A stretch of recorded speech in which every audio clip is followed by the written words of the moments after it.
Hello everybody and welcome to another sew along. Today I'm going to be showing you how to create this really fun rectangle textile design.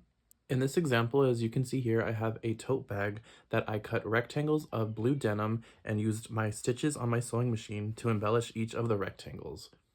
Let's take a closer look inside of the bag. So we have our handles here on the outside and we have a full lining on the inside. A little addition that I put here is a zippered pocket with this red bias trim around the zipper area, and it makes for a pretty cool bag. In this new application, because the sample's a little bit old, I'm going to be showing you how you can adapt this to a fashion sewing project. So let's go ahead and talk about what I plan to do with this technique this time around. So for one thing, I want to take out the embellishment of each rectangle. So I'm going to be using a combination of solids and a print for my new version of this technique. And what I'll go ahead and show you now is the garment that I plan to put this on. I'm going to be working this technique onto the back side of view A. What I'm going to also do is scale up the size a little bit because my original rectangles were 3¼ wide by 7¼ long. So if that works for the garment that you want to incorporate this in, if you're wanting to incorporate this into some kind of a bustier or like a top, you definitely want to stay in this size or go a little bit smaller.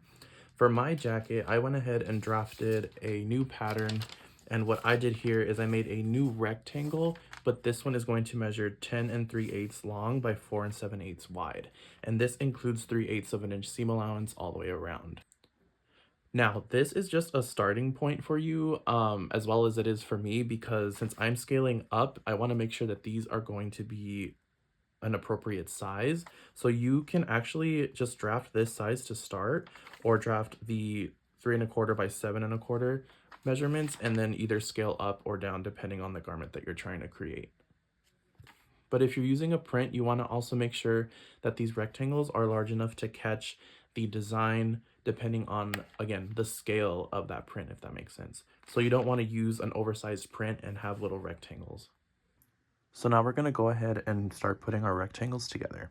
So as you can see here, I have cut all of my rectangle patterns out of all of the colors that I'm going to be using. And in this case, I'm going to be mixing my solids with a print.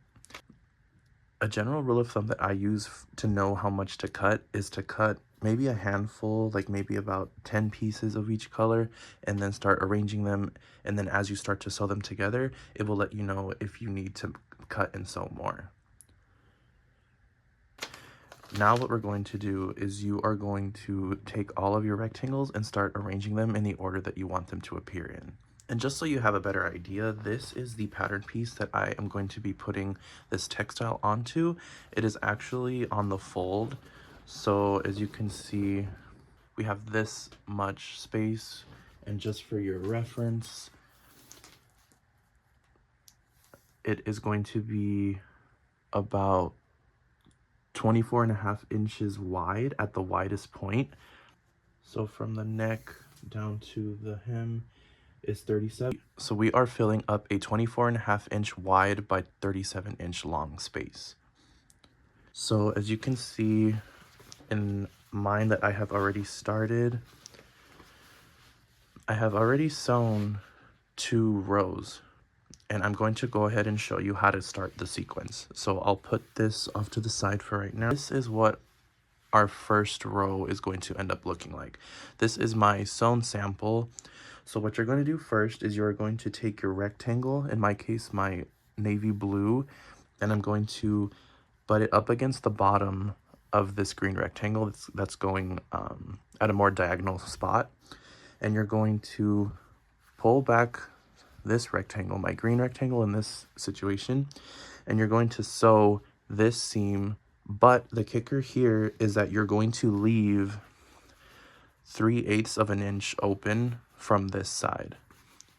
And there's a very good reason for this. The easiest way to do this is to just mark it with an X or a crosshair, and this will give you the exact spot to start stitching. And in this case, you can go ahead and stitch all the way to the end. And that's what creates this seam here. Now, for this other seam that connects this green rectangle to this green rectangle, you're going to pin it right sides together, and then you're going to leave this end open at 3/8 of an inch. Start stitching here and go all the way to the end. Now it is so crucial to be leaving 3/8 of an inch open in these key areas.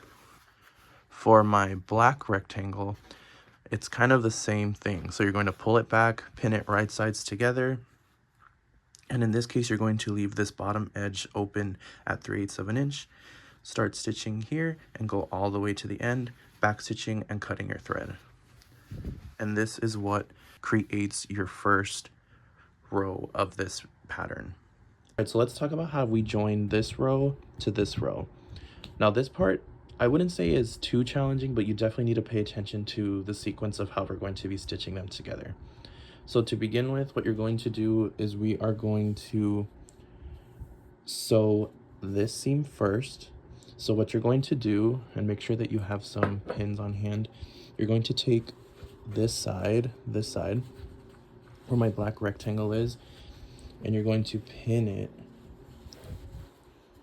right sides together to the next row. So as you can see here, I have my green rectangle, there's a seam, and then my navy blue rectangle. And you are going to pin it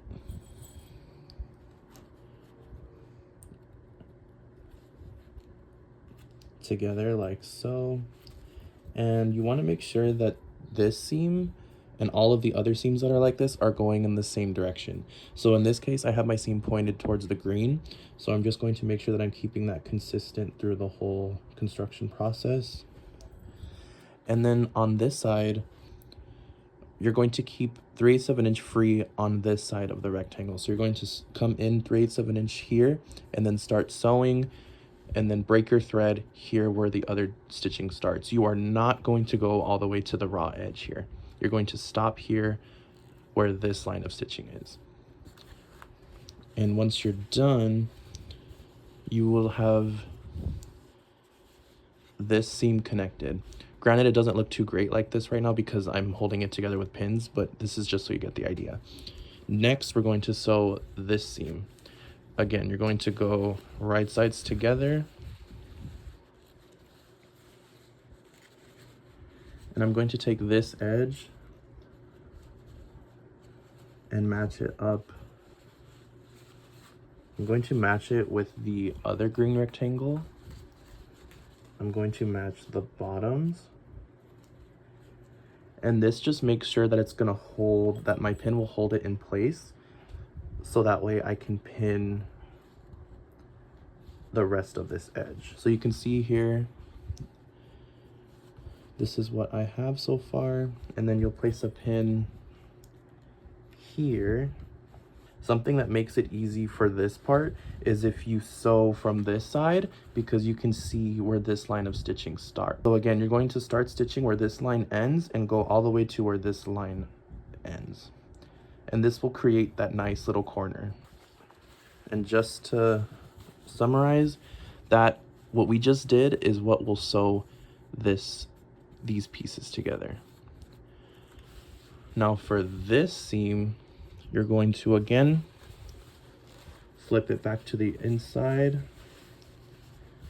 You're going to take this green rectangle and butt it up to the raw edge of my navy blue rectangle. Again, I'm just speaking in the colors that I'm using, but you want to make sure that you're translating this into the colors and themes that you're working with on your fabric. So you'll do this and then place a pin.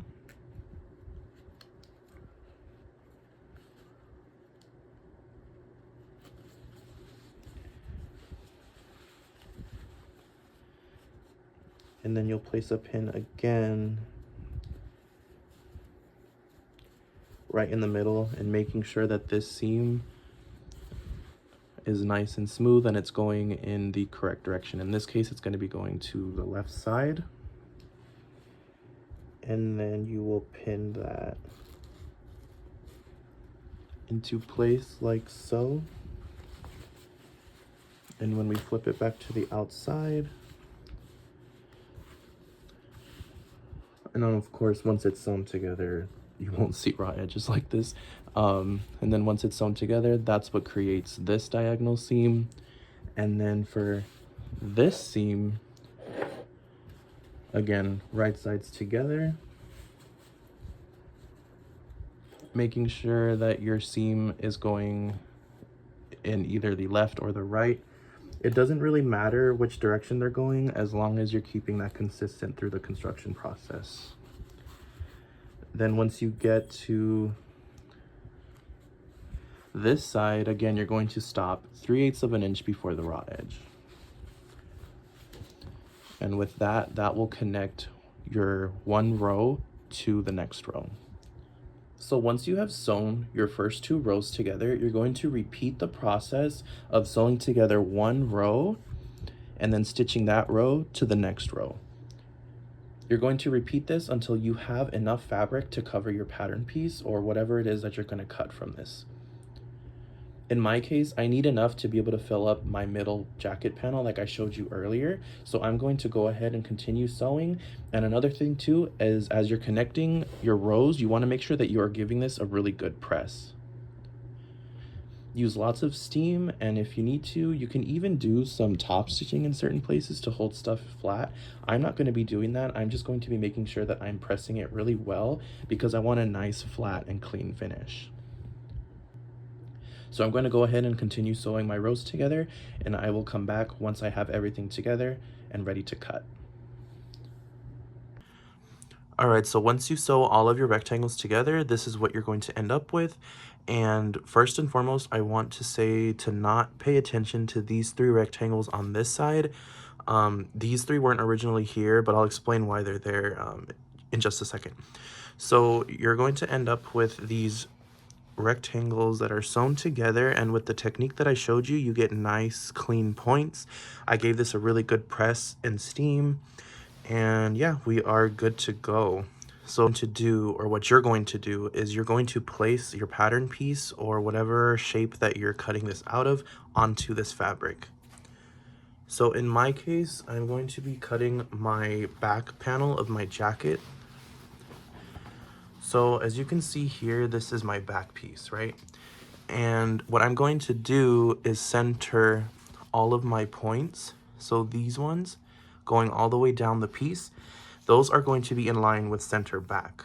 So what I'm going to do is I'm going to place my pattern piece, my top here in the intersection where the other rectangle would be, right? And I'm going to move my piece down and continue. My center back is in line with the point here. And I'm going to place a pin and continue this all the way down. Let's go ahead and talk about what was happening in this corner here. So originally when I sewed all of my patches together, or all my rectangles together, this part of my shoulder and my armhole here was hanging off of the fabric. But you'll also notice that I still have some hanging off here. But what I'm going to do is cut some of this green off and bring it over here and stitch it to this side. But if you have scraps left over from the rectangles that you cut, that's what you can put here. That's all I did, and just kind of made it make sense with what the pattern was already having in it, if that makes sense.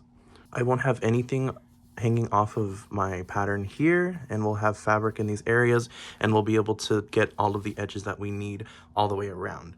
Once you have your pattern in position and you have pinned it down to the fabric, you can go ahead and cut all the way around it using scissors or a rotary cutter. So after you are done cutting, at this point you also want to make sure that you have transferred all of your markings such as notches and darts. Once you have done all of this, you can go ahead and begin constructing your garment following your pattern instructions. Thank you for watching, and see you next time.